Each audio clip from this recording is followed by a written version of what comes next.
Hey, Star Wars fans and Rule of the Galaxy fans. It is Joe in the pilot seat for chapter 122 of the Rule of the Galaxy podcast.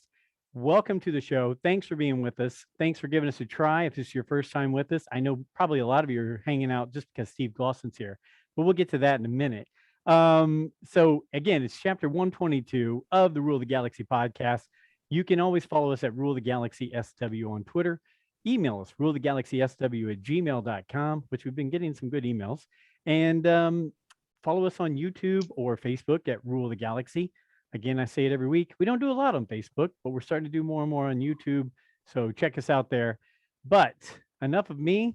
Let's go to the great co-host. I'm going to just start clockwise here because on this call, I can see you guys this way. We're going to start with my cousin from the north side of Indianapolis, not getting as much snow as I am, Mr. Nick Shesky. How are you, Nick? Hey, well, I'm good. We still got a lot of snow, but I'm doing great. Last podcast, I said I was digging through all of my Star Wars stuff that I pulled out of storage. Mm-hmm. And while I've not gotten that far, one of the things that I found recently, my son is a big fan of, is the Han Solo blaster that I had when I was like 6 years old. But for some reason, it's red. I don't know why it's red, but I still think it's cool. And if you can hear it, still makes noise. And pulled it out, and my kid's been running around all week. Finally, he won't say mama yet, but he will say Star Wars. So I consider it a win. You know, I love that gun. And you're right. They did change all the colors in the next batch when they all came out, I believe. And Steve or Alfie will be able to tell me later when. But my son was so adamant about it being black that I had to paint the white Stormtrooper gun black, the orange Han Solo gun black, and they still work. Got them here in the office right behind me. So that's a great item, and I'm glad it still shoots for you there. So glad to hear your son's already jumping into Star Wars with us. Brent Dykeman, always a friend of the show, Mr. Legion Man. How you doing, Brent? So I believe the reason why they went with the yellow, there was a law that toys had to be completely different from regular guns because of the fact that cops were mistaking them. So I believe all toy lines around the late 90s, it was a federal law that they couldn't resemble actual weapons. So I think that's why they started making them in the high vis colors, so you could distinguish between the two because people were getting confused. With that being said, love to escape the real world and all of those interesting tidbits. If we are in the Midwest in the midst of Snowmageddon, getting dumped on, we're in like the 6 to 8 inches. Joe and I disagree on about how much we've had. But yeah, so I can avoid shoveling the driveway for a little bit and talk some wars. Well, it's good to have you, and we've loved checking out your Star Wars Legions. You were showing us pre-show. I'm sure you'll bring some back during the show. And I have to ask you your thoughts. Did I break the law by painting my son's guns black? And could I have maybe gotten him shot by accident? Yes. I mean, I honestly believe that they can't sell them, but I think you can modify them aftermarket. But I don't. Again, they can't sell them looking the same. There had to be something that made them distinctive, and during that time they went completely outside of the realm of reality. And they've slowly walked it back where now there's just little parts that have high vis colors on them. There we go. Always, there's a few guys on this panel that I can always go to for answers. Brent, bringing the heat right there. Alfie, the next guy, the book of Alfie. How are you, sir? Doing pretty good, man. I've been shoveling snow all day. My back's out. I'm heavily medicated, so. Oh, that's right. You have a bad back. Yeah. Yeah. I may be a little slow, but you're perfect, Alfie. Yeah, we like you just the way you are, no matter if you're slow or fast. D-Doc, Mr. YouTube. Hey, I watched you on the Somebody Show on YouTube the other day. That was pretty awesome. How are you doing? I'm good. Yeah, I've actually known those guys for probably, I don't know, maybe 7 years now. So yeah, Chris actually was in the movie How High with Method Man and Redman, if you've ever seen that movie back in the day. He played Bart Fart in that movie. And yeah, it's kind of like a cult classic. But yeah, it was fun. They've wanted me to be on that show. They recently did a Kickstarter and got a bunch of cameras and everything to do it. And yeah, it went fast, but it was fun. Good. And I appreciate the plug. You plugged the Rule of the Galaxy podcast and YouTube. So thank you for doing that while on their show. Of course. Yeah. Of course. Yeah. It was definitely a good time. So yeah, I actually just turned 31 today as well. So kind of a boring birthday. I was just going to say, it's happy birthday. Yes. Happy birthday. It's 31. I just got this hoodie I'm wearing if you're watching YouTube, and I freaking love this thing. My wife got it from Target for me, and I'm just like, this is incredible. She got me a new desk so I can have a desk for the podcast. I won't be doing it on a folding table anymore. But the back of the shirt has Very cool. nice. Old school logo on it. So yeah, I'm happy. Good. Well, again, for you, happy birthday to all of our listeners and followers out there. Make sure when you hear the show, it'll be after his birthday, but send D-Doc a birthday message because he's a good guy and he's a ginger and he gets a lot of grief for that. So, but that's a story for another time. Hey, our special guest who's been on the show a number of times and is one of the guys who I started doing podcasts because of guys like this guy right here, Mr. Steve Glosson, and he's bringing the heat tonight with the Chewy's Cantina hat and the shades. Always good to see you, Steve. How are you doing? The wordle today is shard. Shard. That is today's Spoiler alert. wordle. Doing well. Thank you so much. I want to come back to the shade situation. I had not heard about these diff Star Wars glasses, and I'm looking at them, man. And look, which ones did you get, Joe? I got the yellow Luke Skywalker X-Wing pilot. What are you sunglasses. thinking? What are you thinking, man? What are you thinking? My favorite color is yellow. Well, that's fine. That's fine. But you can't wear those. What? You listen, this is all right. What this is like my face is so fat. I need as much as I can to cover it up.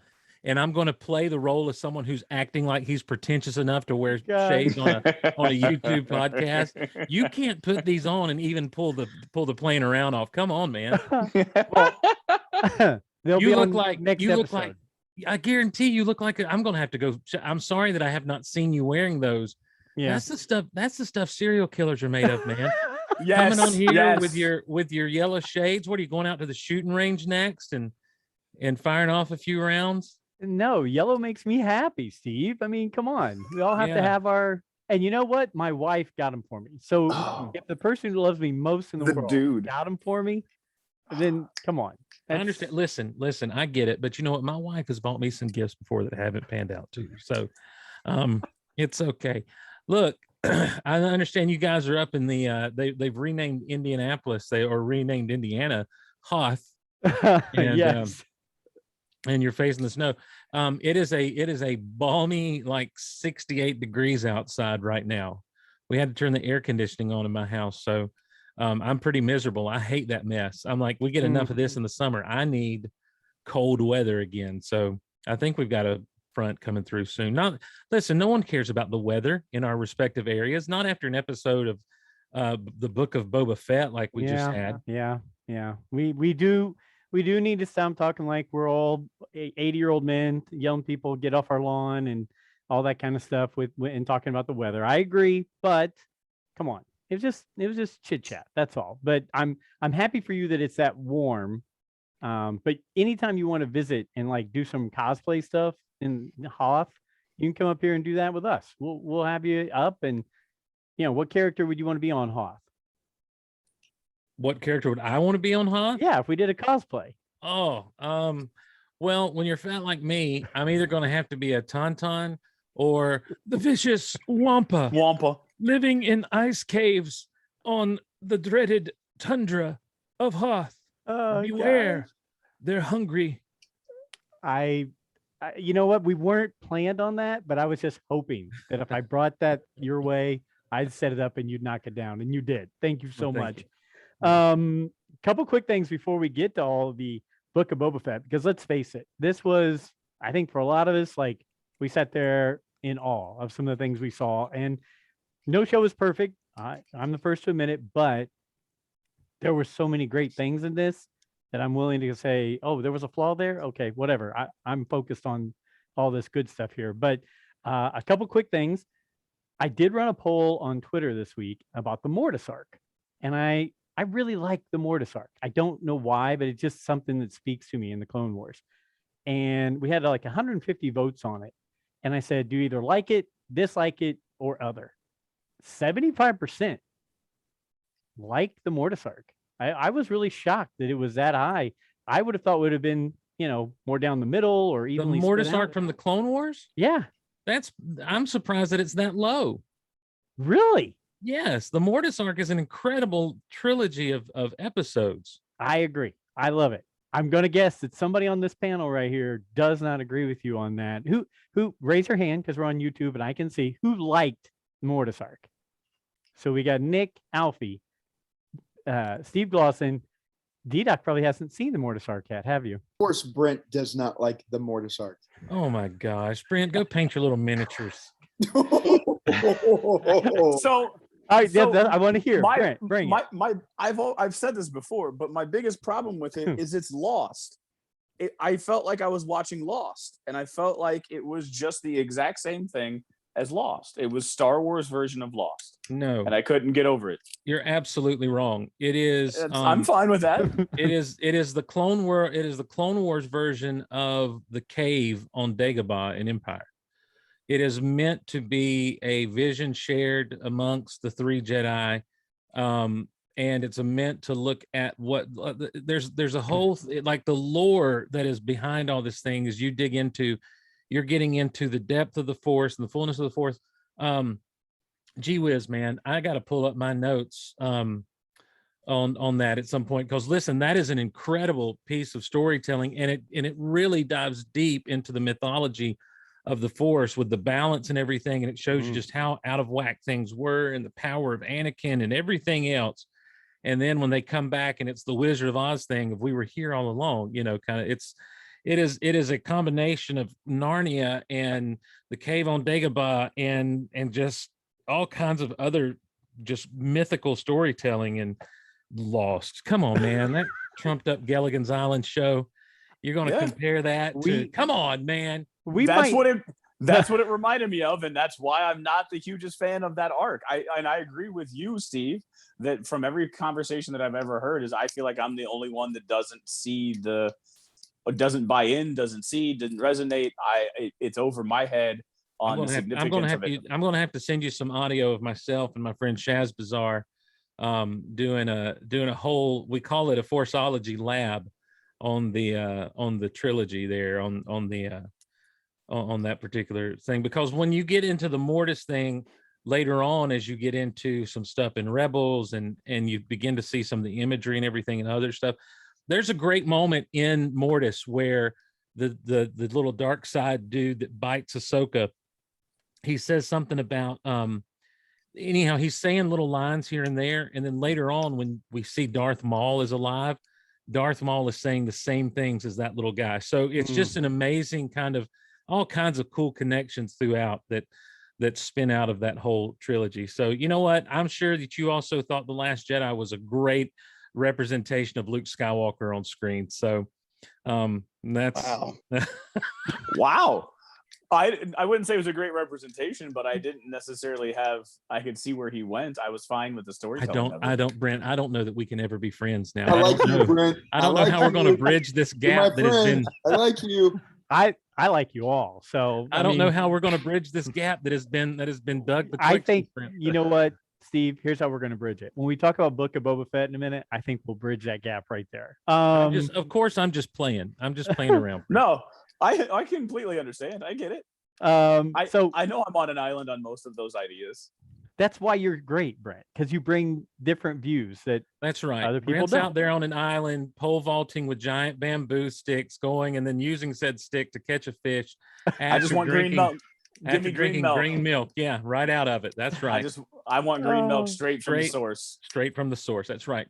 So one other thing that I wanted to ask is farm to table. Alfie has been prompting us all on Twitter with some mystery thing that he's going to be getting soon. And now with the snowstorm, it's probably gonna be delayed. Alfie, are we gonna get any are you going to tease us a little bit more of what it might be? Maybe give us a little sneak peek of what this. I'm trying to forget it, man. It's been the highest of highs and the lowest of lows for Star Wars this week. Okay. Everything I've ordered has been delayed. The Boba Fett helmet has now been pushed back again. It's been a year and a half, man. Hold up. You haven't got the Boba helmet yet? No, the re-armored Boba Fett helmet. No. Oh man, Alfie. I'm sorry. I am too. Yeah. It just Brent, keeps. I don't know. Has anybody gotten them? Have they been released anywhere? I don't know. Mine just keeps getting pushed back. I feel like I've seen like 2-day shipping on those on Amazon. 2-day shipping on Amazon in stock right now. He's been waiting for a year and a half. Is this the Mandalorian one? The Mandalorian Boba Fett rearmored? The rearmored. Yes. Yeah. I ordered it. I pre-ordered it the day that you could. Electronic. Yeah. Yeah, I'm looking at it right now. I could get it by February 6th. $119.99. Add to cart. Just cancel your other order and get on Amazon, bro. That's I what already happened paid with for it. Hey, I just want Mando pre-order. I just want to be clear. This is the one that you ordered a year in advance and we're waiting on, and it was supposed to come in on January 1st, 2022, and you thought you missed it because it was 2021. Right. Yeah, that's the one. I just want to make sure I was clear on that. Ouch, that does hurt. Turn that frown upside down and get a refund and go to Amazon. I agree. Jeff Jeff Bezos is just like all these Star Wars fans pre-ordering. I'll have 2-day shipping right when it comes out. He's the emperor. He's like, yes, excellent, excellent. Hey, not to focus too much on Steve because we're all going to talk, but I did ask questions on Twitter for people to bring to Steve for him being on the show. So Adam Bray, our good friend, author Adam Bray, who I tell you what, if there's a more diverse person who's done more odd things in his life than Adam Bray, I haven't found them yet. But he's a good man too, to go along with all that craziness. Adam Bray wants to know what would be the name of Steve's personal starship. Well, since it's not taken anymore, I would just call it the Slave One. Just to tick everybody off, just to own the galactic libs, I guess. I don't know what. Gosh, I said it. I'm sorry, guys. I don't know. The coffee just kicked in apparently. Okay. No, it'd have to be something like the Goal 1 or something like that. The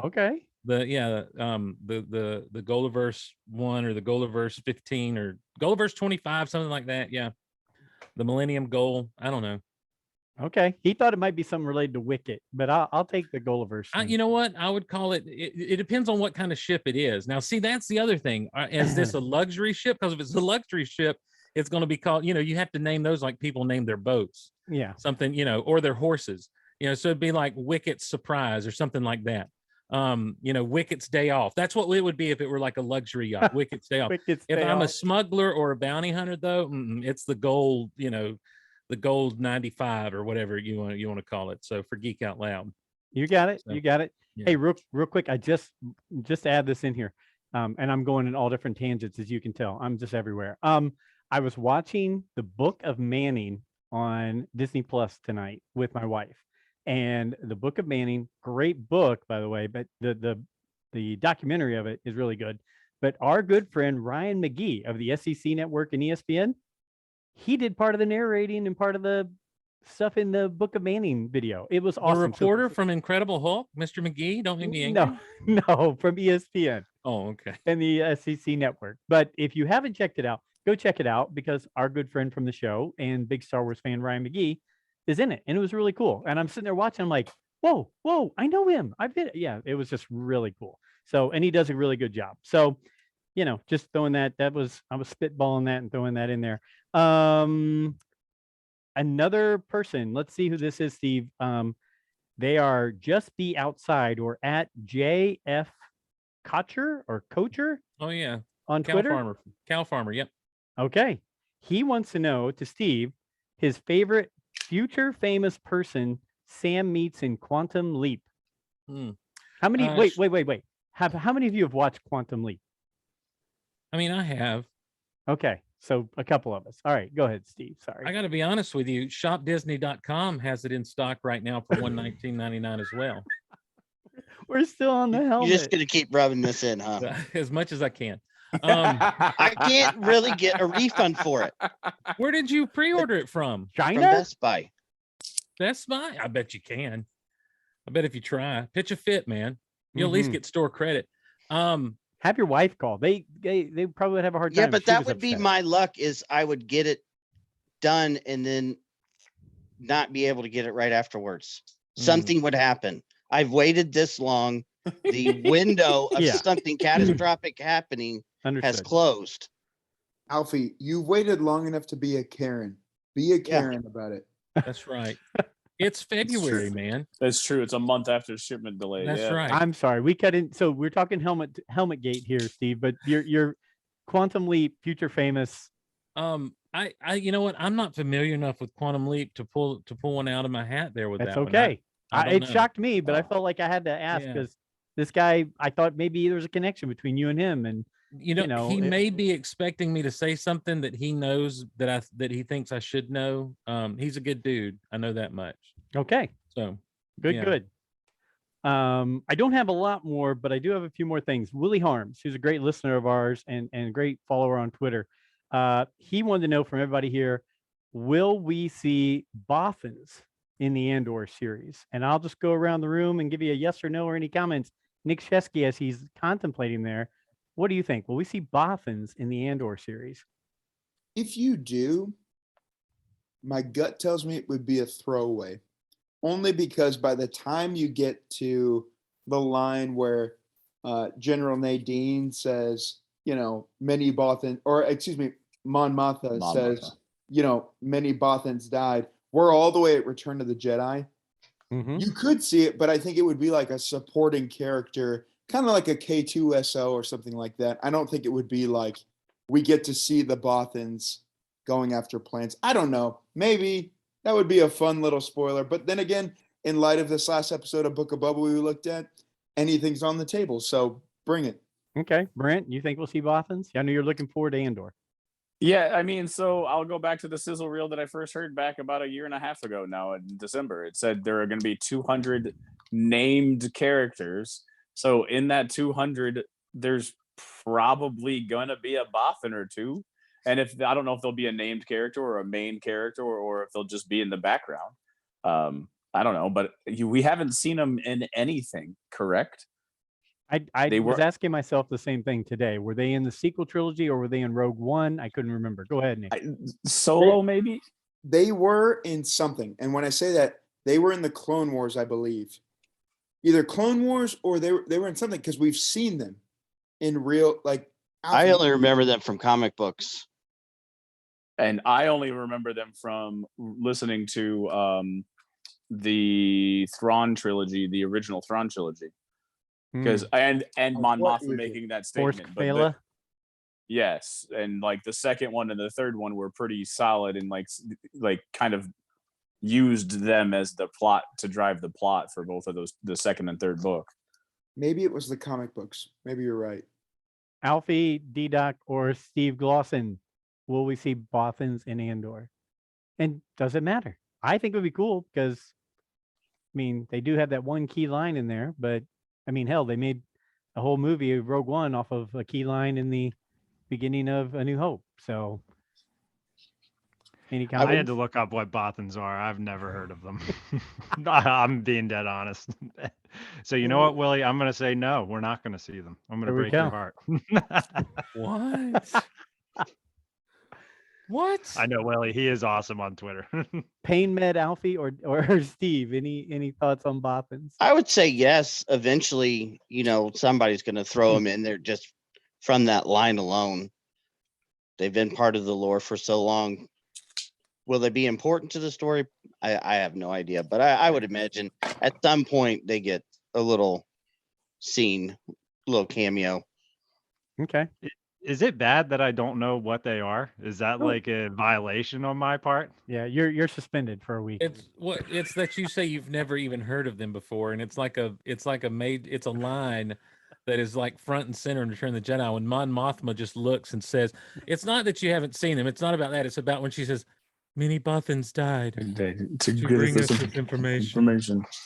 And Family Guy uses it all also. You know who I really don't like? Boffins. Ooh. But to be honest with you, D-Doc, no, because a lot of it comes from a book. And as you know, I'm not a book guy. I've listened to them. So the lore of the Bothans comes out of the comics and the books. So it is not a Comes from Return of the Jedi. Okay. It is said one time there. It is mentioned in one word in Return of the Jedi. Okay, But Nick. but the lore and everything comes from the books and the comics. You're right. Brent's right. Wait, though. We've seen this in visuals somewhere, and I'm going to spend the whole remainder of the podcast looking this up because even in my short Google search, he looks like the freaking mentor to the Teenage Mutant Ninja Turtles. Splinter. I could have sworn there was a Bothan in the sequel trilogy. There was not. There wasn't. There's no live not in the sequel trilogy. Only mentions.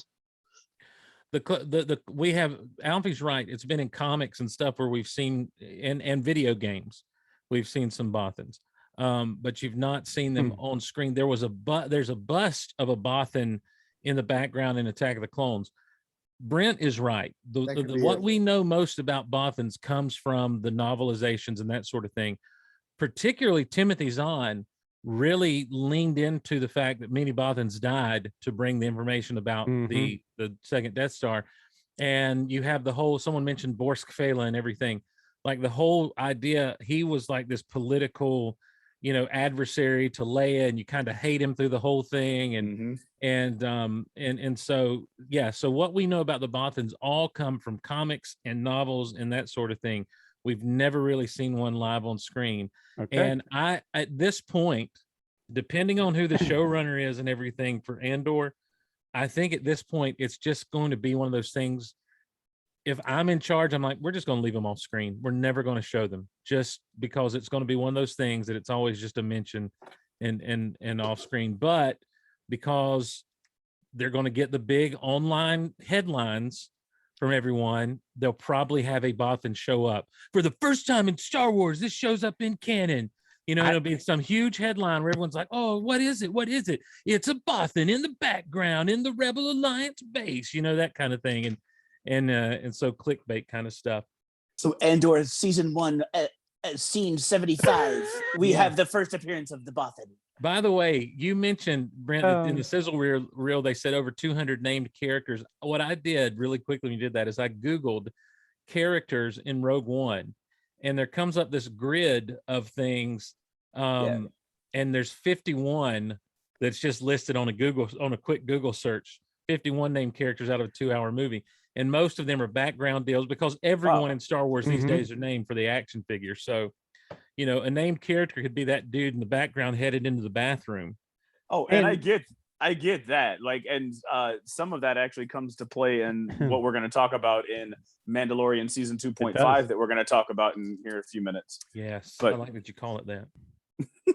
That's what we're going with it as. And so, one, I like your idea of it being like Norm's wife on Cheers or Niles' wife on Frasier, with the Bothans being that, to where you never see them in a 10 or 11 season sitcom.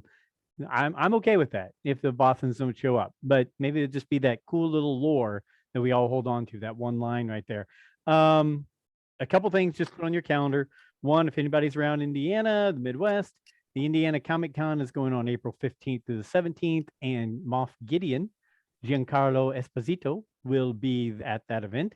And then for sure, we are, as a group, the Rule of the Galaxy, are going to be visiting the ICCC, the ICC Con in Nashville, April 29th through May 1st. We'll have a table there, a booth there. We're putting all that stuff together behind the scenes. So we hope we see you there, but go check them out online. Last thing before we get to Book of Boba Fett, because that is what this is all about. And I do have more questions for each of us from listeners. I finished Fallen Star by Claudia Gray, the High Republic book. It was pretty good. And some key characters pass, some bad guys become more bad guys. I'm trying to catch on to it and see if it catches my eye. I'm going to keep digging every book until I go, wow, I can't live without this. But right now, it was a good story. It was interesting. There's some good characters. So it wasn't anything that I was like, I got to write home about this. It was a good, fun book, but still I need the chart up to know every character and where they are, because There's 875 characters in these books, and we don't know any of them from a comic or from a our animated series or a movie. So that would probably help. Or maybe have Adam Bray put together one of those nice encyclopedia guides of the High Republic so we can all pay attention to that. So that's my soapbox, and that's what we've got on that.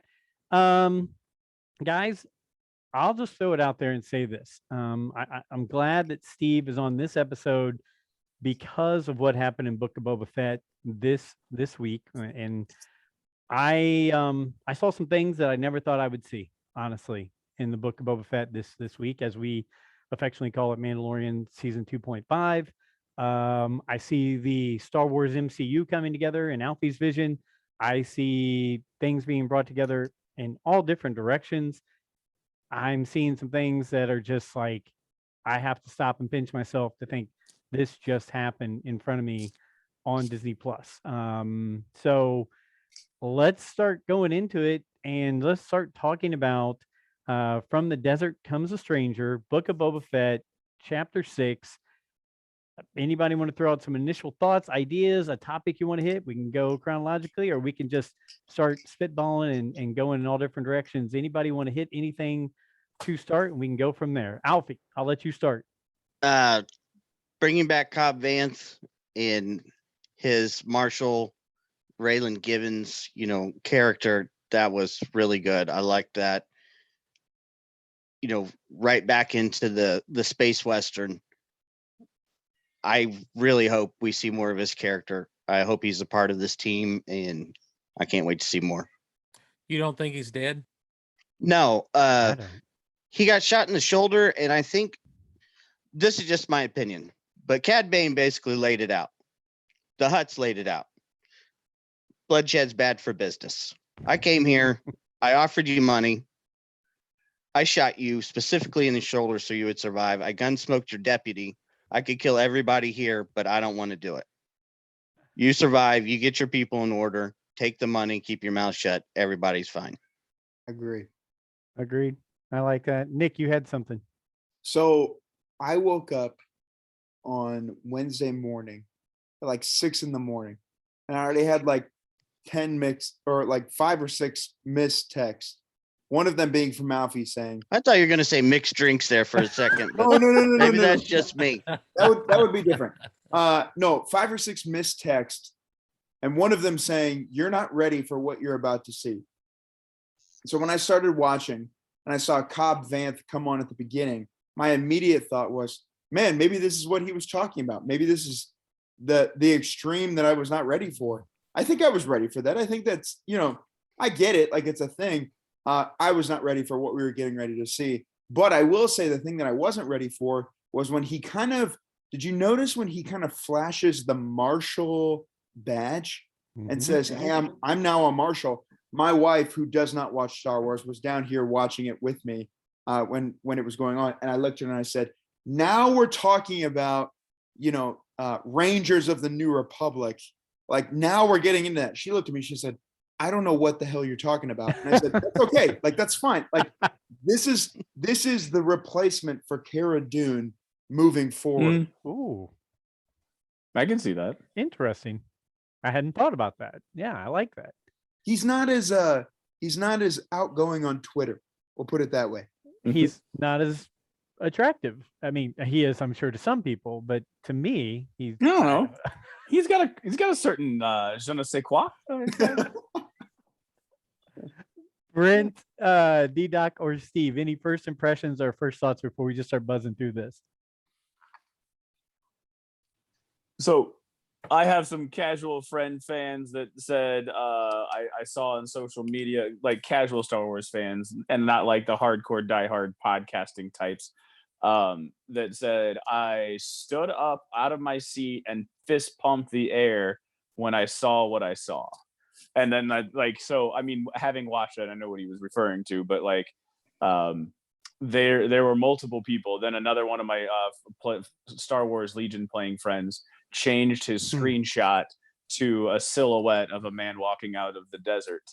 And so both of those were referring to the same thing that we'll get to later in the discussion. but both of those were just like best episode ever. Were followed by like a string of conversations and comments between each other that was that brought a lot of people back, or at least it brought a lot of people joy from watching this. Okay. All right. D-Doc, I'll let you go. Yeah, I mean, just I know we're gonna get into all the bits and pieces of it, but Feel just free my to, general, any of it. Yeah. just like my general view of this episode, it was kind of nice because this was like I never get to watch this show early. I always spend my entire day stressing that I'm gonna get it spoiled, whatever. My kids happen to have to stay home from school. I put on a show for them in my room. I set them up, gave them snacks. I'm like, if you guys need anything, let me know. I sat down, I had my coffee, and what a hell of a freaking episode for me to watch in the morning just to start my day, man. I mean, I was teared up at multiple points. I was emotional. It was amazing to see. They knocked it out of the park, in my opinion. All right. Mr. Glosson, any initial thoughts on this episode? I think one of my biggest takeaways from this episode was I was just glad to see Star Wars pushing the medium of storytelling forward again.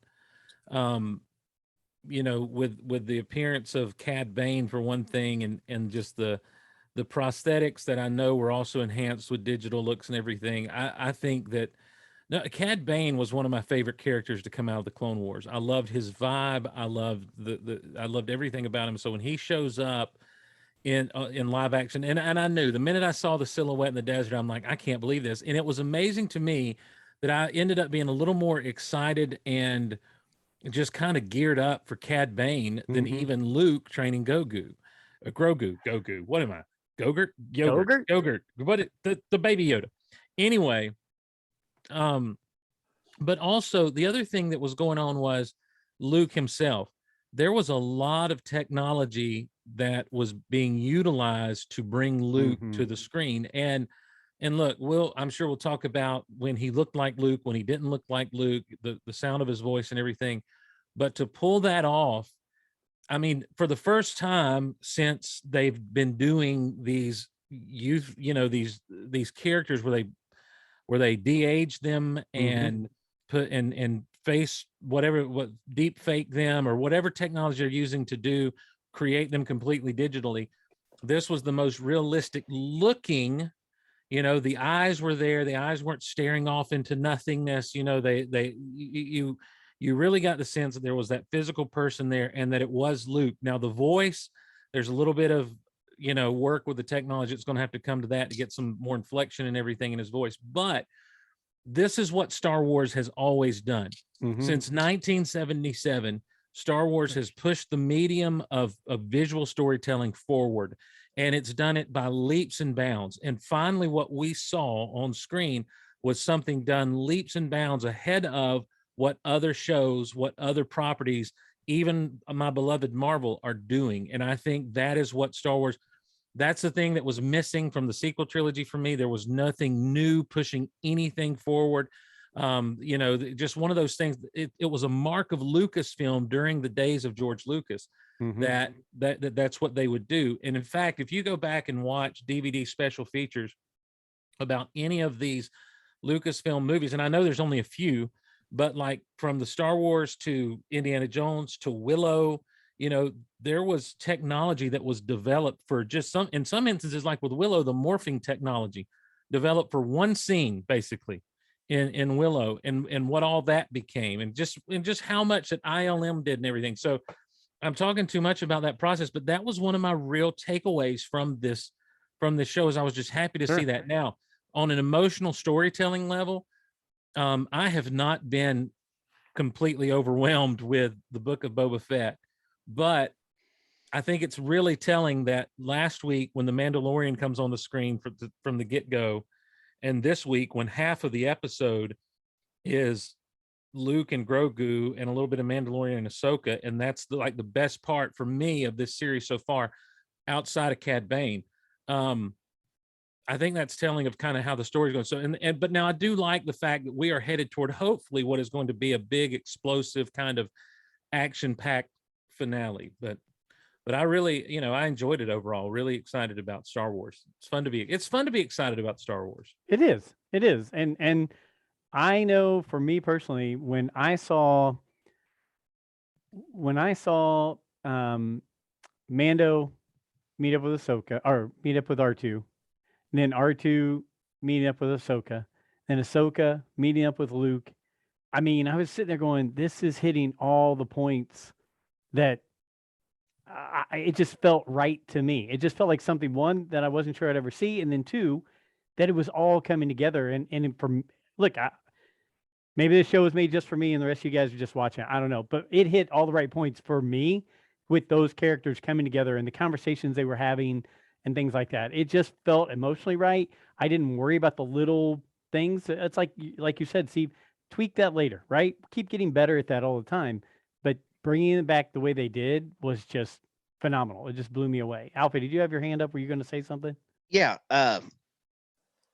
One of the things I really liked about this, going off what you said about the characters in the story and all this, you think about all the YouTube videos we've seen in the past month, 2 months, about will Ahsoka meet Luke?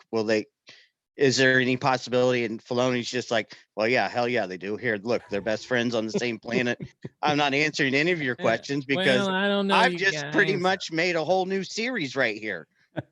I don't know, you guys, if they're going to meet or not. That's not something I can really talk about right now. But just keep watching. You never know what you see. So there's a story there somewhere to be told. We're gonna get to that eventually, but man, I just like his style of yeah, they meet. They're best friends. And I love that shot of R2 behind the starfighter, where for just a second it lined up with the his little slot. Just a little callback to the Phantom Menace. Hey, Stephen Kent, who was a recent guest on the show and who wrote How the Force Can Save the World, right? Fix the world, save the world. I apologize, Stephen. I don't have it right in front of me because it's on my phone. He sent me a message and he said, turns out maybe I do like the cinematic universe after all. The Dave Filoni cinematic universe, as it were, has awakened and Star Wars is suddenly making more sense than ever before. The wall between its various fandoms and audiences are falling, and I couldn't be more happy. Gen X Luke Skywalker was standing shoulder to shoulder with a millennial icon Ahsoka Tano and talking about Gen Z heartthrob Grogu. This is Star Wars coming together. I really liked that. I thought that was really cool that he was talking about fandom can all get along. And like we talked about Grogu being that great denominator, brought everything together, right? Back when Mando first came out. I feel like they're going, let's take the favorites of every genre, bring it together and make it to where everybody's not fighting, but instead saying, hey, the person we idolize is with the person you idolize, and they're getting, they're connecting, right? I just thought it was well written and pretty cool. Well, what's interesting about that is you have Ahsoka, who began this journey as a character, like absolutely almost universally despised by Star Wars fandom. Surprise, Star Wars fans didn't like something. And as that story of the Clone Wars goes on, she becomes more and more beloved to the point that, the whole thing became what happens to Ahsoka, and she kind of becomes the focal point for many people of the Clone Wars television show into Rebels. When she showed up in, a spoiler alert for those that hadn't watched, I feel like D-Doc probably hasn't watched this stuff and everything. Guys, Ahsoka's in Rebels. I'm sorry. At this point, if you're watching this show, she survives right on through past the Empire and everything else. So, but for her to be standing as he said so eloquently, shoulder to shoulder Luke, that was a big deal to me. And when she actually mentions, when she says this phrase, he reminds me of your father, or it reminds me of your father, that to me is huge, because she becomes that connecting point for Luke back to Anakin, but an Anakin that Luke never knew, that he only felt existed, that he only felt the good, still existing in Darth Vader. He never knew Anakin the way Ahsoka knew Anakin. And so I think it's just fantastic that he's able to learn from someone who learned from his father, and he's able to take those failures, he's able to take the successes, and he's able to, I don't want to get off on this tangent, but as I'm watching this, I'm like, there's no way this guy ends up almost killing his nephew because he thinks there's a little bit of darkness in him. There's no way he does that. But anyhow, that's neither here nor there. My point is, I just think I just thought it was really a great thing to see those two characters together. And of course they're together. And of course Ahsoka is figuring out her place in the universe this way. You know, she's still not a Jedi. She's there because she doesn't know what else to do at this point. She's waiting to see what's next for her. And I guess that's going to come down the pipe in the Ezra series or whatever is coming. I don't know. Nick, go ahead.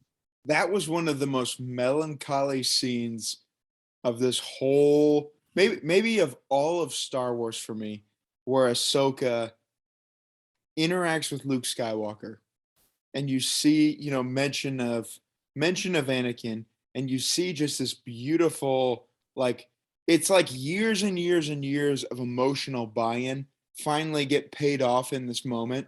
And there's this weird release where, like, I'm sitting here and I'm watching, and I got my wife and I got my kid next to me, and we're watching this. And I'm not trying to be over emotional, but you're sitting there and you're watching it and you're going, oh my gosh. Like, this was your Padawan. When you watch Clone Wars, you watch Rebels, you watch all this stuff. When you watch Rebels, and again, maybe it's spoiler, whatever. When you watch Rebels and you watch her face off with Darth Vader, and then you watch her later now talking with Luke Skywalker as he's building the Jedi Temple, and Mando goes, man, what is this? And she goes, nothing now, but it's going to be something someday. Like, it's going to be this temple. I was a part of the temple, but now this is going to be something bigger. Like, to me, it was this very weighty, emotional scene that I thought was so beautiful because it wasn't overt, but at the same point it was, and that's the beauty of this whole show, right? Like, if you are not a big Star Wars fan, it's awesome. And you don't have to know very much, but it's very cool. And if you are a Star Wars fan, there are just emotional payoffs that you're getting. We'll talk about it later. The the Cad Bane reveal.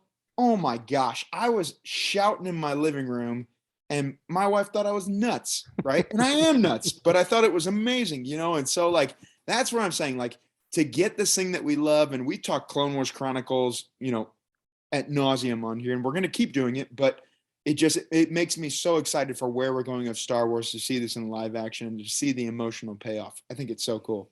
Go D-Doc. Yeah, and I agree with Nick, and it's like, I actually one of my buddies, he hasn't watched any of the animated series. I've watched Clone Wars, I've started Rebels, and also I don't care if there's any spoilers at Rebels. It's my fault at this point that I haven't watched it. But also, you guys are the reason that I finally started to watch these animated shows, was because I'm like, damn, I always felt like I'm such a big Star Wars fan, but there's this whole section of Star Wars I didn't know about. So it was funny because the second time I watched, my buddy who's never watched the animated series, when he saw Cad Bane show up, he's just like, who the hell is this guy? He's badass. Like, he's freaky, And it was kind of cool I was just like, that's Cad Bane. And it was kind of cool to experience someone who's never seen him before, hearing their reaction to it and being like, this dude is crazy. And I'm just like, yeah, there's plenty about him, You can go back and watch it. And Joe, you've hit on this point many times. They're like, hey, you might want to go back and check this out. And that's the reason why I went and watched Clone Wars, and why I'm catching up on Rebels right now. There's such good storytelling that they're building into all of this, and it doesn't feel forced either. It just feels natural. Like, that conversation that Luke and Ahsoka were having, it felt so relaxed and normal. You're just like, these two know each other, it didn't feel forced at all. That makes me feel good to hear somebody say that, because there's been plenty of stuff in Star Wars that doesn't feel natural, feels thrown together, feels like we're going to jam this in here to make this fit and work. And you know what? To hear you say that kind of fits with this show. You're right. It felt natural. Go ahead, Brent. I was just going to say, so it felt natural in the conversation, but I don't know if they know each other just based upon the way I read the dialogue. The way I was reading the dialogue, one, it didn't seem like she was living in the same planet with Luke. It seemed like something called her to there and she happened to be there. And two, it looked like she just was kind of the medium between Mandalorian, Grogu, Luke. She just was taking the message, and then he said, am I ever going to see you again? Like, he didn't seem shocked to see her, but I didn't read that there was a long relationship between the two of them. However, she did drop the nugget line in there that I thought was awesome, which was, such like your father. So like there might have been more conversations than what I was reading, but I didn't read a long relationship or that she was there with him.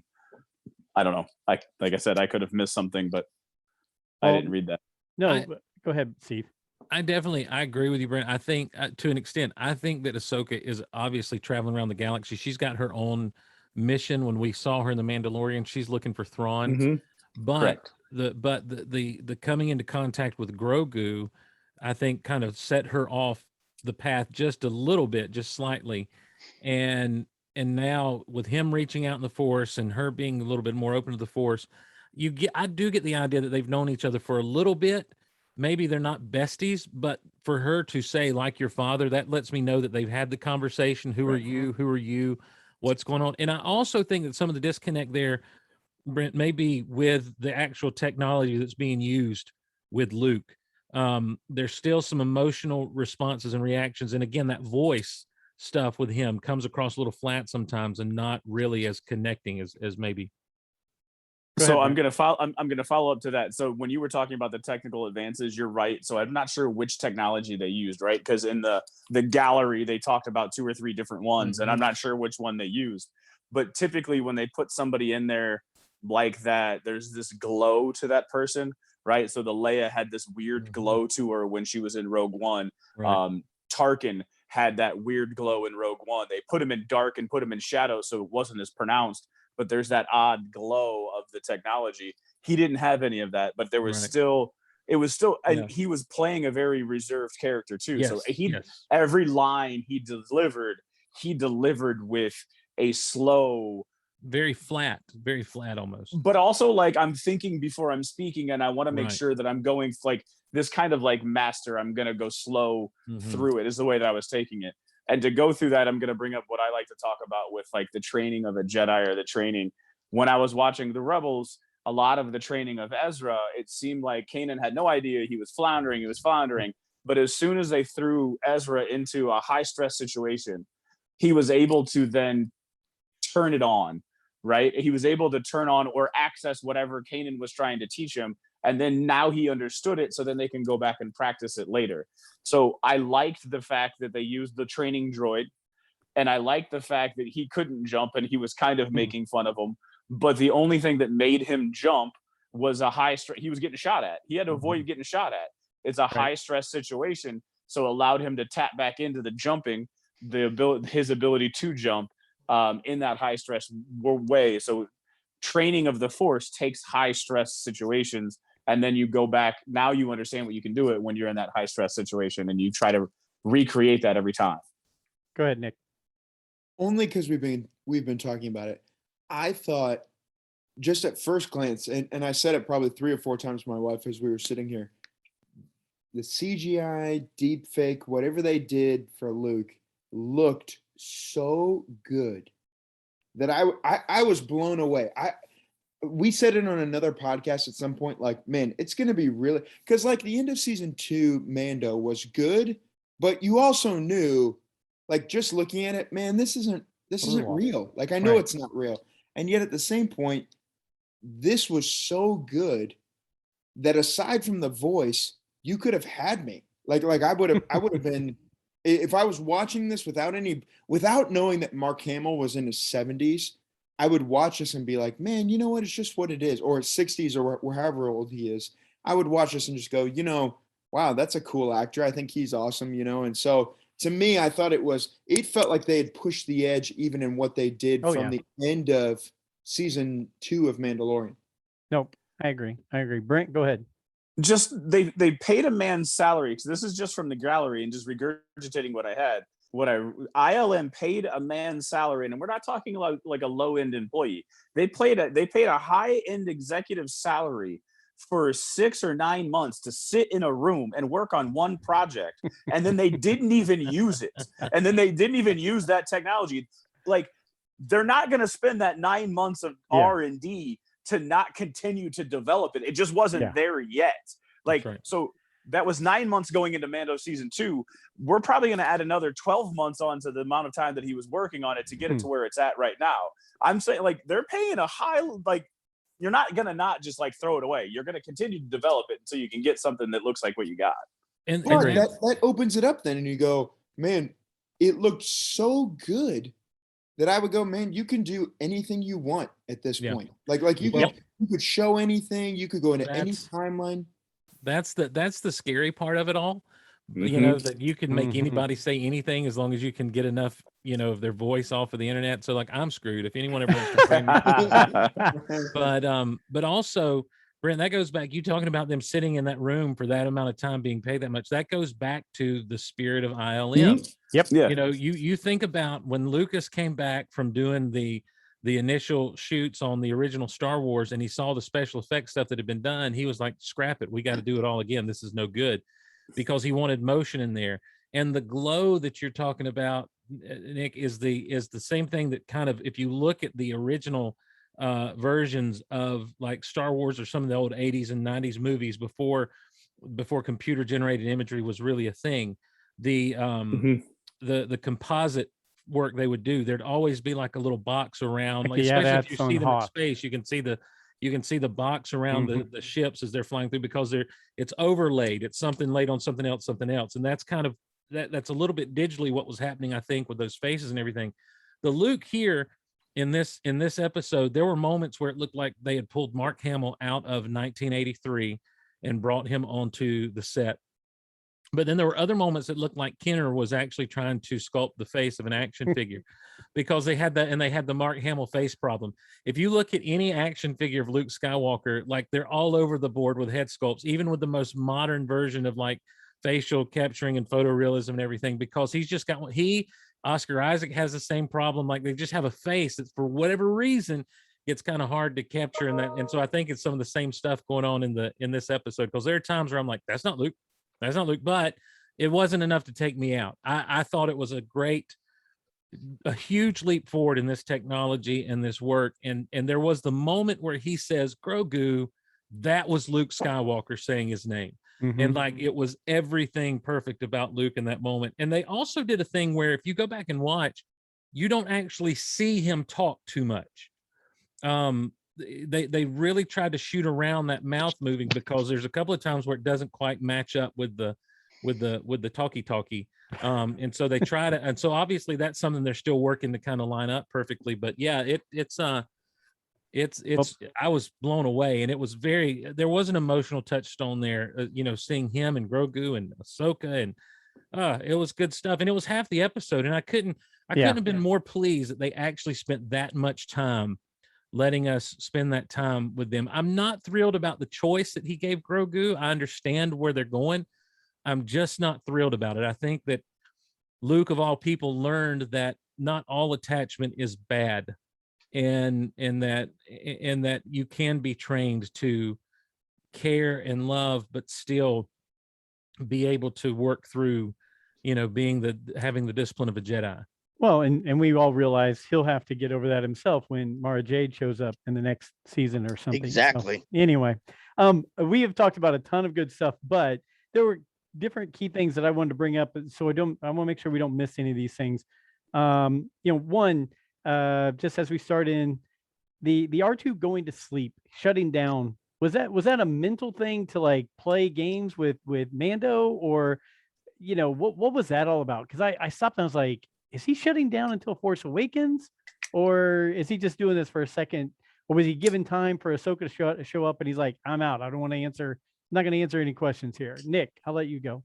I think, okay, my thought, they were bailing out the sequels by doing that, because you remember when you watch The Force Awakens and they go, well, R2's gone into low power mode and he can't be brought out of it unless he wants to bring himself out of low power mode. He goes into low power mode there, and Mando literally like waves his hand in front of him. He's like, hey, wake up, wake up, wake up.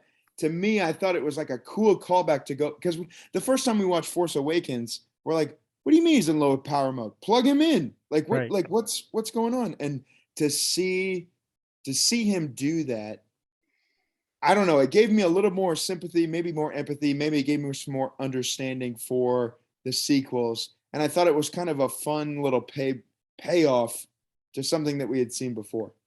Okay. D-Doc? Yeah, and what I couldn't help but to think is, you know how we've discussed is R2 force sensitive. I mean, did he just know Din was showing up to see Grogu there, so we sent the signal out to him? You know, like he sent him the signal where they were when he was pulling up there. I mean, I guess, or maybe they had a backdoor conversation as they were leaving, like, "Hey, I might visit you guys sometime." Well, that's Didak, you brought up a good point. That was one of my next questions. How the heck did he know?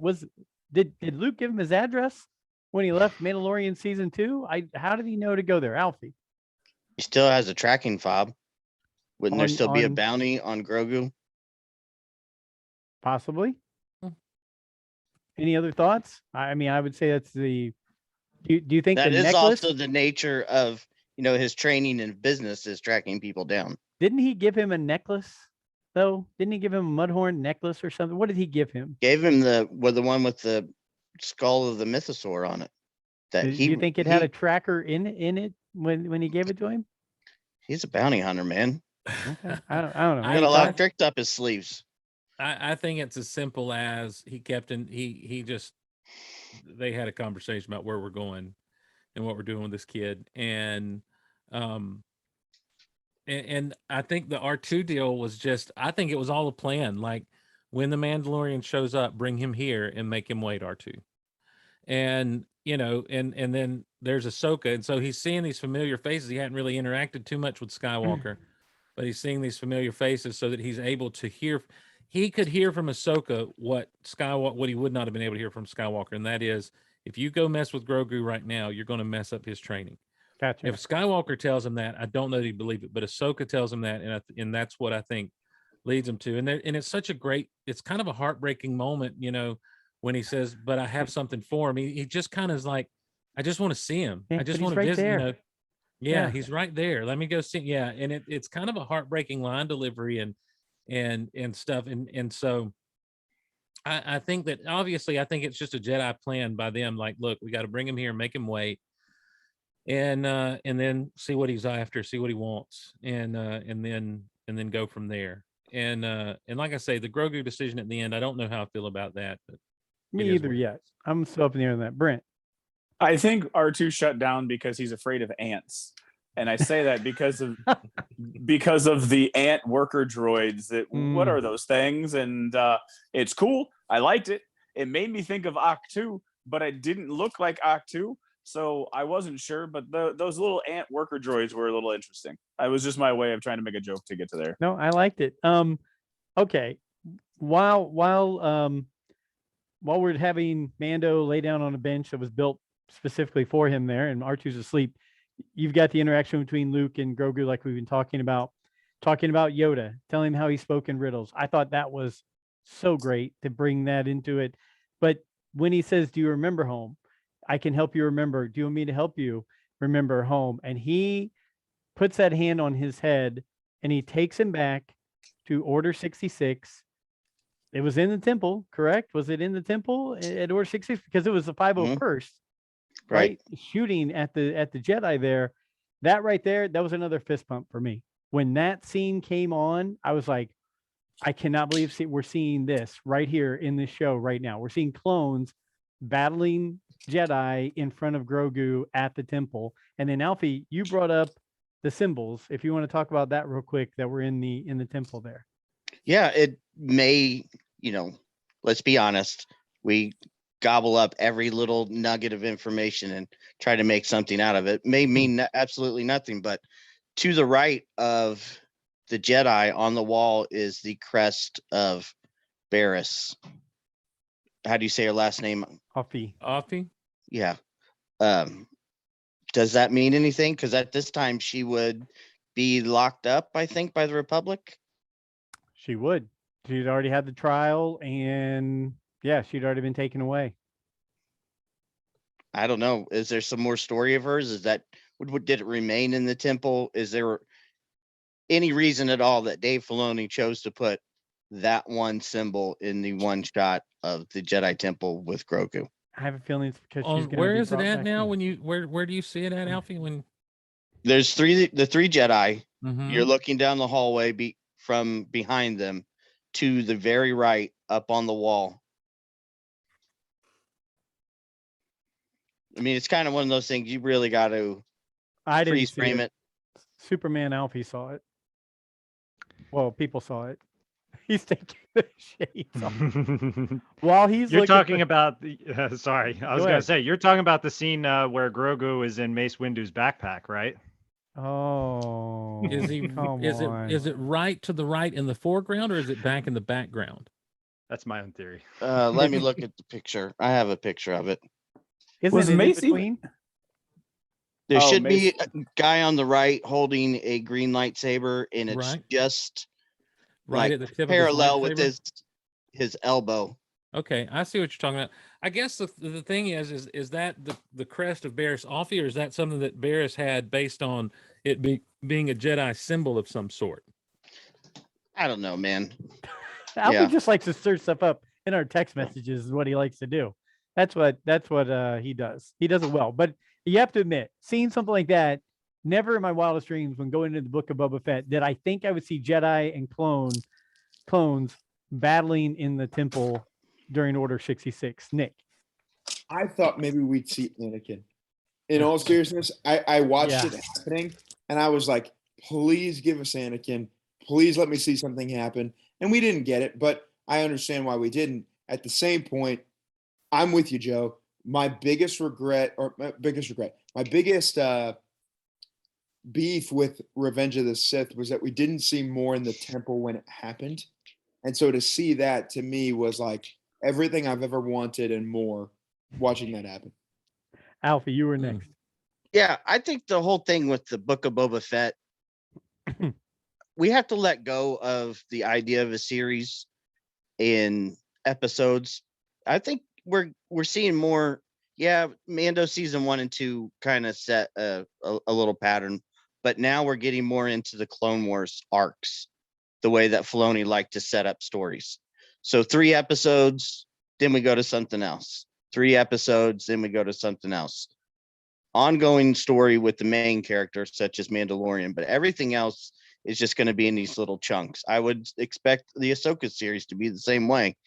3 or 4 episodes to get you caught up on where she is today, and then boom, we're going to go transition to our, Star Wars Avengers story. I would agree with that, except for the fact that this, Boba Fett has been more driven by Rodriguez than even Filoni. And I think that what you have is you've had the whole situation with figuring out why Boba Fett is where he's at right now.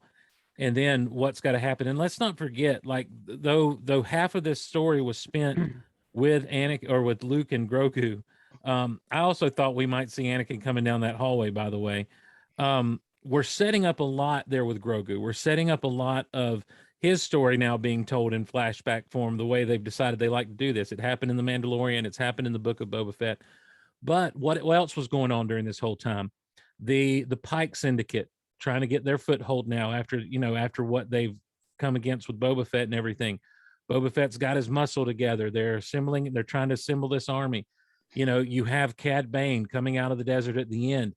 And Cad Bane does something to try to plant a little bit of doubt in Cobb Vanth's mind. And we haven't really talked about what he said, but when he said Boba Fett is a cold-blooded killer who did a lot of killing for the Empire, that suddenly puts Boba Fett in a much darker light. See, we forget because they have convinced us that he's this noble guy who lived among the Sand People for a spell, and he's changed his ways. We forget that this dude is cold as ice. And he talked back to Darth Vader. Never forget, he talked back to Darth Vader. Darth Vader said, "I want him alive, no disintegrations, as you wish." And when he said, "What about me? What about Solo? He's no good to me, dead." He was all up in Vader's face about, "I've got to get this bounty. It's all about the money for me." And now, and that's who Cad Bane knows. He knows the Boba Fett who's a cold-blooded killer, wants nothing to do with Jedi, wants nothing to do with peace. He's all about the money. And so there's a little bit of doubt now planted, and should be planted in our hearts and souls by what's going on, because we're still dealing with an underworld faction. So I just think it's interesting. Let's not forget they blew up Jennifer Beals' business, and so she's probably dead. Talk about Flashdance. That Is Max Rebo okay?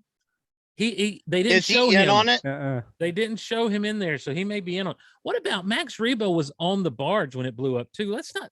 I feel like we're giving Max Rebo a resurrection pass in a big way. He's still alive. He is. He still wasn't alive. in there. I watched it twice. He was not in there. They did not have him he wasn't. playing. No, there was a drummer droid and there was a And bit. the finger and Dan. Yeah. Yeah. Hey, couple other lines. You guys have talked about these so much, like your father line, but there were two other lines that really stood out to me that Ahsoka said earlier. One to the Mandalorian when he said, "How do you know them?" And she said, "I'm an old family friend." Damn, how Yeah. good of a line! Right is in the that? feels. I'm an Right. old family friend. Oh my gosh, that was so good. Yeah, And- that's like seeing. I'm sorry to cut you off, Go but ahead. watching it a second time. The first time is all Luke for us, right? I mean, that we're just drawn in it. The second time, what really hit me was her and R2 together. Mm-hmm. Oh, Because then you think back. I mean, her and R2. You know, How many times did they save the day? Those two Yeah. together, right? So yeah, no, I agree. The other line, which again was foreshadowing the sequel trilogy, keep him safe. There's no place more safe than with Luke. Right? She says that. She says that to the Mandalorian. Go, Nick. yes, I agree. My stomach dropped when I heard that line. And I went, oh no, because my whole hope, right? Like when he gives him the choice at the very end of the episode and he says, you can either go with the Mandalorian or you can stay with us. I'm the idiot looking at his TV going, man, choose the Mandalorian because there's a very emotionally distraught teenager that's gonna, destroy this temple someday. And I'm sitting there thinking this, and when he says there's no place safer, to me it speaks back to we talked on the show before about the folly of the Jedi, and to go like, man, this is the same sins repeating over and over and over again of, well, we're untouchable and there's nothing that can be done that can be taken place, nothing that can undermine what we're doing right here. And to me it was a very heart-wrenching line. Alfie, I think you were going to say something. yeah. I felt the same way about that line, but this is something that I hope gets cleared up in live action, because we always say comic books are like D canon or something, but Kylo Ren doesn't destroy the temple, and he does not kill the students in the Kylo Ren comic book. So I don't really know who does. It's implied that maybe it's the Emperor. It's destroyed by lightning or some crap like that. I don't know. True. But True. Well, so for verbal precision, let me take it back. It starts with a emotionally distraught teenager who Right. goes seeking out Snoke, right? I felt the same exact way. I'm just hoping at some point we get a definitive answer on what happens at the temple. Yeah, I agree. Now look, hold on. I just want to push back on that a little bit. When in The Last Jedi, Kylo Ren says to Rey, "Did he tell you what happened the night I destroyed his temple? Did he tell you why?" Yeah, but the Right. comments explicitly make it clear though that like he left and didn't destroy it. So But did he he bring says the in Knights of episode Ren 7, in? the night I destroyed his temple. Did he tell you why? I know he says that, and then the comics that came out right afterwards says that he didn't. Well, This is a continuity area. Come on, I mean, Lucasfilm. Well, look, here's the thing. I want to go back to that line about Luke is the safest place there is. I have been sad 2 times watching some of these movies or some of these TV shows. One was that line. The other was in The Mandalorian. It was kind of a throwaway line with some of the X-Wing pilots talking to Cara Dune saying, there's some dark stuff happening out on the Outer Rim. And I'm like, you know what? The what is coming down the pipe in these sequel trilogy crap is absolutely casting a pallor over everything that's good about these shows. The hope is eroded away out of Star Wars, and I'm sorry, I don't want to get off on this tangent, so I will shut up. But yeah, it's foreboding, and it's disturbing, and it's unfortunate, But I don't know that Grogu's going to choose Luke. I don't. I think that I think that Grogu may very well choose the Mandalorian. I agree. Yeah, because just like you saying about The Last Jedi, Luke says basically that Ben was his first student. And once he realized that he was going to be, he started an academy and took other force sensitive people and started training them. So that doesn't really look too well as Grogu being his first student. Mm-hmm.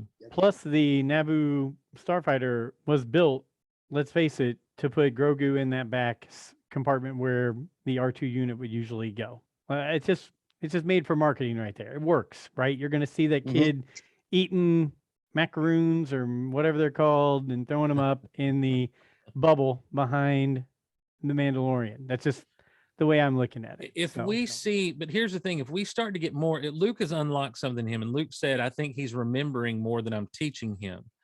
And remember, this is a 50-year-old man. He's not just a baby. And I'm wondering if, as he begins to remember more, if he's going to become a little more competent and less childlike. And actually, the kid's got to start talking at some point. I mean, he's 50 years old, and we can say he ages slower than everyone else, but that totally then undermines Yoda being 800 years old, so. But you say that he's 50 years old and he is remembering more and that his power should grow, but he caused the training probe droid to disintegrate using the Force, right, and then passed out. Right. Like, so that was that doing that and using that much Force to break that caused, like, he hasn't grown enough to be able to do a whole heck of a lot using the Force. Right. No, and we've seen that. We saw that in The Mandalorian. Whenever he exerted himself big time, he got tired. I'm just saying that Luke says, I think he's remembering more than I'm teaching him. No, yeah. And so he did get some training. I mean, if he's 50, you're talking about he was 15, or so when the Clone Wars and all happened, between 15 and 20. So he's had some training already. I think there may be, because of the trauma, there may have been some stuff that he forgot. And so that may be the journey to remember and then go from there with him. I'd like to see him, like I say, I'd like to see him start talking a little bit and acting like he knows how to be a person instead of a toddler. Yeah. Go ahead, D-Doc. Yeah, and I mean, essentially, if you think about it, if we're thinking about the sequel trilogy, is Grogu dead by that point? Because Luke is still alive. Grogu technically should still be alive. Like, everybody in the galaxy is fighting the First Order. He could be with space whales and just away during the sequel trilogy. I think it depends on if he's off with the Mandalorian or not. I'm pretty sure I read an interview with Favreau where he said he's not at the temple when that happens in The Last Jedi. Okay. I could have made that up. I don't know, but I'm adamant that I read those remarks. I just wonder, like, I'm sure their vision board is like Clone Wars, Rebels, prequels, and then like making it line up to the sequels is just like, we'll kind of. Yeah, nobody's really going to get upset about this. Hey, yeah, I don't know. There was, before we go to the end with the Cad Bane and Cobb Vanth and all that, and the gorgeous Jawas with the crate dragon head on top of their sandcrawler, one last line that Ahsoka said to Luke before she left: sometimes the student guides the master. And I think that was looking back, maybe I'm reading too much of it, but think about how close and how connected she was with Anakin. And while Anakin was possibly the greatest Jedi ever, the most powerful, whatever, how many times did he really rely, as you got later in the seasons of Clone Wars, rely on her and her be his rock that brought him back to things? So maybe she was thinking back to that, but saying, giving that advice to Luke at the same time about Grogu. Go ahead, Alfie. Not only just that, but the way that Anakin changed Obi-Wan by being his Padawan. Okay. I mean, maybe if you think about the way, Obi-Wan was a student towards his master Qui-Gon, they, in the Phantom Menace, were at odds with their, vision of the Force. And then as you see them in episode 2, Obi-Wan's kind of, a lot sterner. By the time of episode 3, they're brothers. Right. They've kind of gotten the best of both of themselves in each other. Mr. Glosson, have we taken this down a path that is like you are either liking or disliking? Because you sat back and I thought he's in deep contemplation right now. I was listening to Alfie because Alfie was on a great track. There's just so many doors to get opened up when you start talking about the Jedi training and that sort of thing, especially when you get into Anakin's training and Anakin training Ahsoka. And you're right, like they all influenced one another, and Anakin definitely influenced Obi-Wan in a lot of ways. I mean, when you see those guys at the beginning of Revenge of the Sith, and Obi-Wan says, "I sense a trap," and Anakin's like, "What's next?" And Obi-Wan smiles and says, "Spring the trap." There is that kind of sense of adventure they've got with one another. But I also always felt like that the relationship between Obi-Wan and Anakin was a lot more one-sided. I think that Anakin always felt guarded and because of his secrets and because of what he was dealing with. Look, he killed all those Tusken Raiders. He killed the Sand People, not just the men, but the women and the children. He said they're animals, and I slaughtered them like animals. And we just kind of let that go in Attack of the Clones, like he didn't do anything majorly wrong because his mother was killed by them, and so we kind of get it. But at the same time, he didn't come back and tell Obi-Wan that.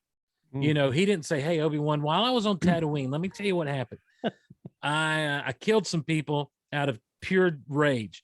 Not at all does it have. He doesn't. And so I think that Obi-Wan looked at his relationship with Anakin and said, "We're like brothers." And Anakin looked and said, "You're someone I could never trust to fully let in. I could never be 100% honest with you because I knew that you would judge me because you were so sold out to the order." And so I think when you get to episode 4, when you get to the original Star Wars, and Obi-Wan sits back and says, "And he was a good friend," I think that's very one-sided in that relationship. And I do think that they all influence one another. But I do think that when you say they were like brothers, I think Obi-Wan considered Anakin a brother, but I don't know that Anakin ever considered that of Obi-Wan.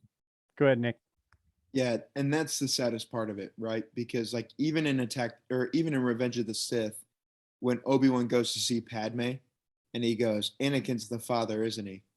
I'm so sorry," right? Like when you see in season 7 of the Clone Wars, where Obi-Wan knows that Anakin is talking with Padme, right? Like you see, like it's right there.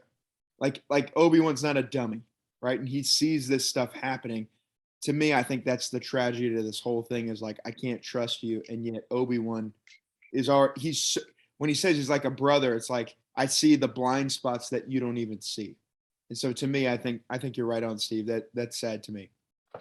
Well, we have been going for a long time, so I want to get through the rest of this and great talking points. I love all of it. I wish we could do an hour-long show just on that discussion right there. Let's hop over to Tatooine. Did anybody else? I know Alfie and I talked about it. The first time I saw the deputy, I thought, "Are we getting Dash Rendar in this episode?" It's the first thought that came through my mind. You looked just like him for a second. It hopped into my head, and I was like, "No, that can't be Dash Rendar." And then we find out, no, he's just some flunky. He gets just Deputy Scott. Deputy Scott gets shot up by Cad Bane. Deputy dead meat. Yep. So let's flash forward to it. One, Cad Bane is a good character. I hope he didn't die like we discussed. I hope it's a shot like Cad Bane did to Hunter in Bad Batch, where it got him, like you said, in the shoulder. Because I want to see more of him. I think that's a good character. And obviously Brent thinks he has je ne sais quoi. Let's face it, when Cad Bane walks in from the desert like that, there's probably only been a couple other entrances that are that BA, one being Darth Maul from the Phantom Menace, one being Darth Vader walking into A New Hope at the beginning of that movie right there, and him just strolling in like that.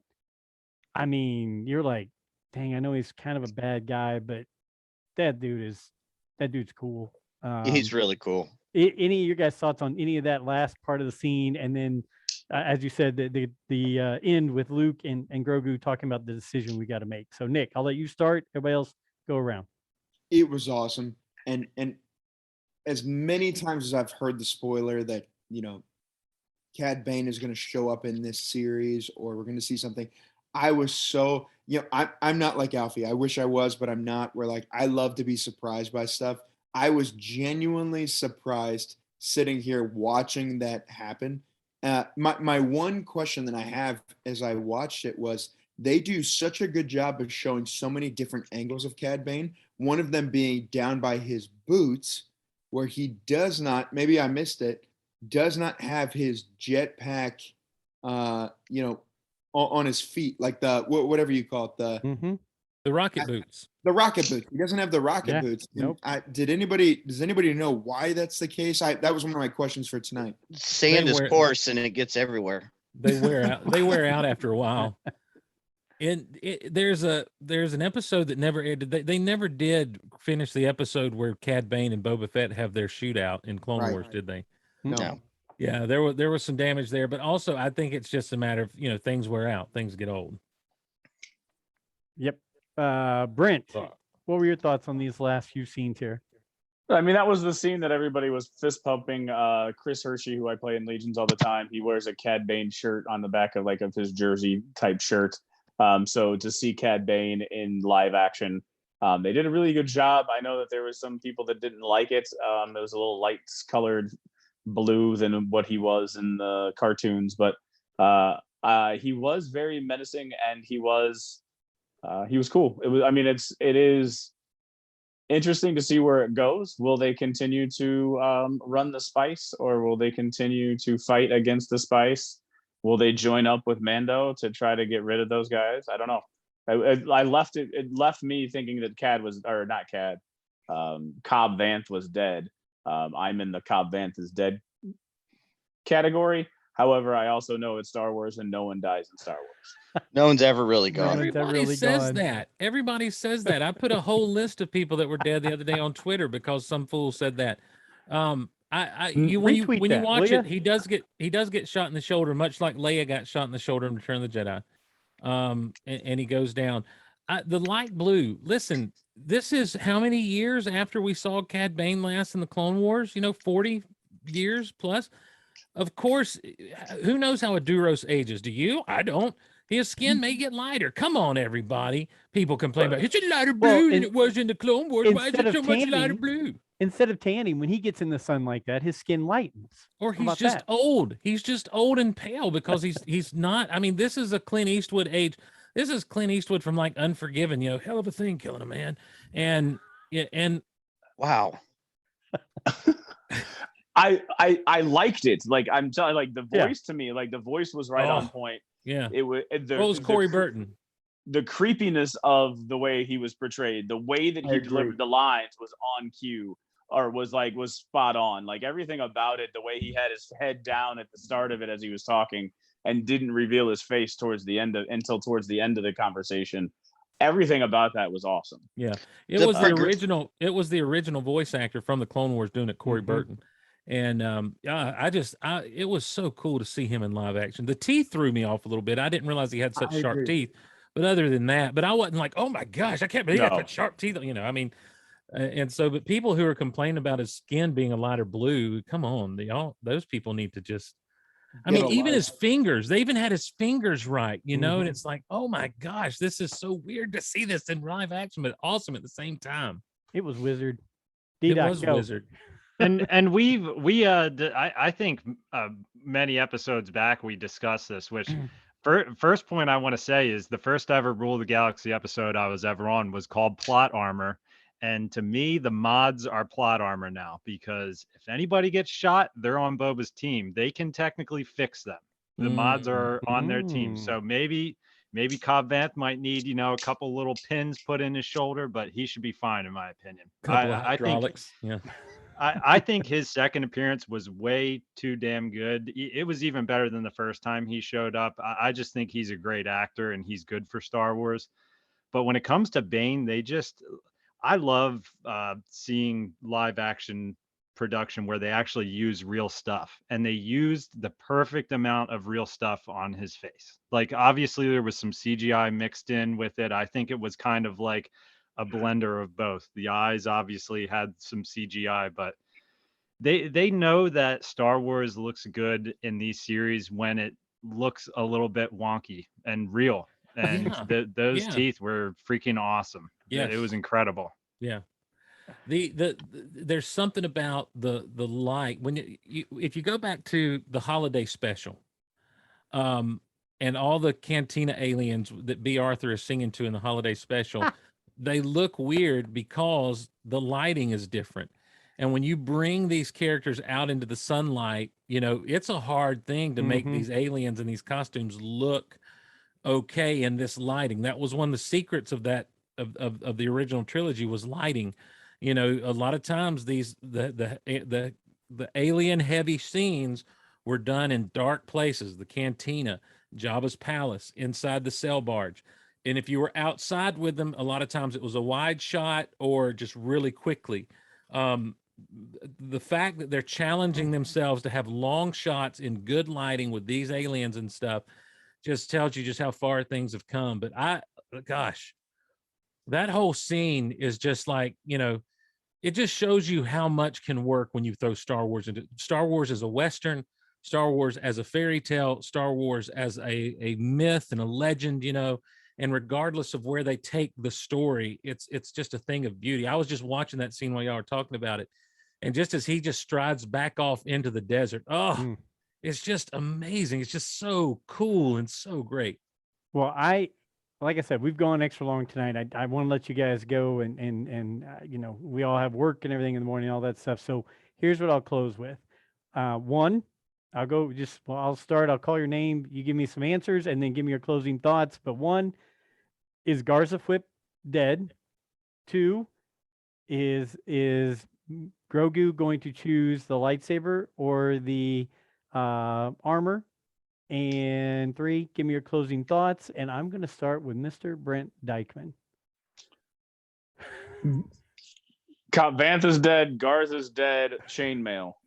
All right. You have a Legion thing coming up this weekend? Or yeah, if the snow allows it. Okay. Saturday in Greenwood, right? Yeah, it's just a casual get together and play. So Okay. if anyone that listens that's in the Greenwood area and wants to play, come on out. I'll teach you the game if you've never heard about it. It's fun to run around and pew with dice and act like you're in the Star Wars universe. There you go. On the south side of Indy, Greenwood, Indiana, there will be a Game Preserve, a Star Wars Legion this Saturday with Mr. Brent Noon. Dykeman and some others at noon. So Yep. Brent, So dead chainmail. Dead Chainmail, Nick Shesky, Garza Whip, Grogu, closing thoughts. Dead. Cobb Vanth, not dead. Timothy Oliphant is too high-ranking of an actor to be killed off that casually. And I think it takes the armor. I think the whole point of the armor and why they put it together was for this very moment right now. When we saw those little ringlets come down in the last episode or the second to last episode, I was hoping it was chainmail. And when they opened that thing up and you saw it, it was just chef's kiss, beautiful. He's taking the armor, man. His heart's not in it. You got it. And if you need some extra guns or lightsabers for your son to play with, let me know. I've got extras here at the house, and I don't have grandkids yet, so they're just sitting in my office. D-Doc, answers and closing thoughts. Yeah, I think she's still alive. I do. I think somehow that's just going to happen. I think there's a reason that in the previous episode they had brought up that one of the first Mandalorians was a Jedi and a Mandalorian. I mean, they kind of dropped that right before now we're seeing this choice here. So I want to say he's gonna choose both. I just want to say Grogu's gonna force pull both of them to him and be like, yo, I can do this.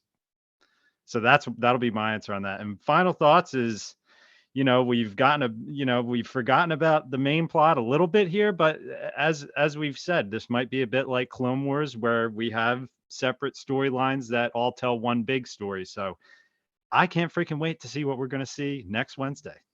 You got it. Alfie, how about you? She should be dead. She was standing literally 5 feet from the bomb, but I think she's still alive. She has plot armor. But Grogu, I think, will choose the lightsaber, at least for a little bit. Okay. I think there will be more of him and Luke together before he leaves for Mando. But then again, I could be wrong because I'd just as well like to see Luke's in this climax, Luke's X-Wing come in and blast the Pikes or whatever. Both of them Anakin force jump out of their X-Wing and start slicing people up. But this episode was like reading Heir to the Empire back in 93. I'm sorry, Okay. but her saying Master Luke, this was everything that I've imagined since reading Heir to the Empire to this episode. It was absolutely perfect, and I can't wait to see the teaser next week for Luke's Jedi Academy, the series coming 2024 or whatever. Okay. Mr. Glosson. I think Garza is dead because I think that's going to be a little bit of a emotional motivational thing for Boba Fett and what's going on. I think Cobb Vanth is alive. You can kind of, when you rewatch it, you see that the shot hits his shoulder and it's just one, whereas Deputy got lit up. And you could hear Cobb Vanth as he was walking off singing, "I shot the sheriff and I dang sure shot the deputy." And then the final thing, I don't know. I'm really torn about the Grogu choice. I think he picks the armor, and I don't know if that brings him back to Tatooine at the end of the. But I also don't think we'll know that choice maybe until the Mandalorian season 3. I think that's one of those things we're going to have to sit on and wait for a long time, and because I do think this next episode is going to be all Fett versus Pike, and the townspeople of Freetown rising up to stand with Fett and them. And there may be a twist ending where Fett does end up being like, "You're all my subjects now," kind of thing, and it becomes I don't know, it's an interesting thing. The show in the past couple of weeks has really captured my attention. I've gone from just kind of casually watching and being like, "That's nice, that's neat," to, "Oh, okay, I'm paying attention now. I see you, Book of Boba Fett." So it's interesting that the 2 episodes that have the least amount of Boba Fett have been, for me, the best episodes, but it hasn't been a bad show at all. I just haven't been as overwhelmed and super excited, I think, as some people have been about it. I love Brent, and I was just giving him a super hard time about everything. I hope you don't take it personally, buddy. I take zero things personally. Like I said, I know I like the sequels better than the prequels. I am not a huge lover of the Clone Wars.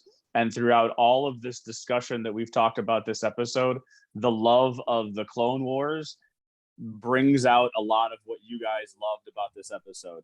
So the connection to the Clone Wars, and if you are connected to the Clone Wars, you're going to get an even deeper appreciation from this episode, because it had a lot of those tie-ins, and it had a lot of, and I like the Clone Wars, but it's not something that, again, I'm a Rebels fan over the Clone Wars fan. So that's just who I am, and I know, I stand on it. I know I'm the only one that does. It's our shtick. The show that's our shtick. Is we, one of us picks on one of the other one every episode. Somebody somebody sticks it to somebody else. It's all good. I'm gonna throw something out there. My long shot, my Hail Mary, the thing I'm gonna go for with this one. I hate to say that Garza's dead, but I think she is. 2, I like the idea more that let's see if he can become the Mandalorian Jedi that Vizsla was way back when the story started, of being the one, and he's with the guy who's got the dark saber, so it kind of makes sense that they could partner up and be that. And last but not least, with all this deep fake, with all this stuff, this voice stuff, this way of making people look de-aged, everything like that, I'm throwing out a long bomb Hail Mary right here that Filoni, Favreau, and the crew are going to do what the sequels did not do. And they're going to put the big 3 back together in either the next episode or in something coming up soon. Han Solo, Luke, and Leia, even if it's for a brief moment, just looking at each other after something happens very soon with this deepfake technology, we're going to see the big 3 together again, at least one more time, even if it's for a brief moment. That's what I'm calling. I may be way off, but they showed Leia in The Rise of Skywalker. They've got the de-aging stuff going for Harrison Ford for Indiana Jones. I'm just saying, if Luke looked this good this time, it could happen. It's going to happen.